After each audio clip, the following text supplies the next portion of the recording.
qui s'inscrit à la surface d'une sphère, disons, eh ben, ça marche encore, ça va encore fonctionner.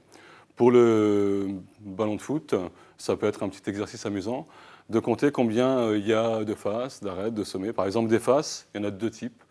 Il y a les pentagones, ceux-là ils sont 12, et des hexagones. On aurait bien aimé qu'il n'y ait que des hexagones, en fait, pour fabriquer un ballon de foot. Et ça ne marche pas. Il n'y a pas moyen de faire avec que des hexagones. Et il y a beaucoup de situations dans la nature où on se rend compte qu'on aimerait bien faire les choses avec que des hexagones et où ça ne marche pas. C'est vrai pour un nid de guêpe, c'est vrai pour la géode, c'est vrai pour tout un tas d'objets, les œufs d'une mouche, c'est vrai pour tout un tas d'objets où on a l'impression qu'il n'y a que des hexagones, il y a toujours 12 pentagones au milieu, à cause de la formule d'Euler, pour l'essentiel. Si on regarde pour le ballon de foot, il va y avoir 12 pentagones. Et puis, si on fait le compte, en faisant attention de ne pas trop se tromper, un hexagone, il est proche de 3 pentagones. Et autour d'un pentagone, il y a 5 hexagones. Avec chacun avec une arête commune avec le pentagone. Donc j'ai a priori 5 fois plus d'hexagones que de pentagones.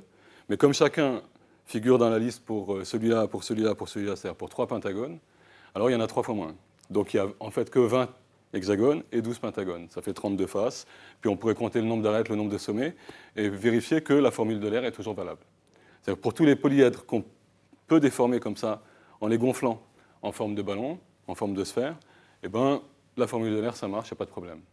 Et la formule d'Euler, c'est quelque chose qui est aussi à l'origine du fait qu'il n'y a que 5 polyèdres réguliers convexes. On les a vus depuis le début, on a vu le cube, etc.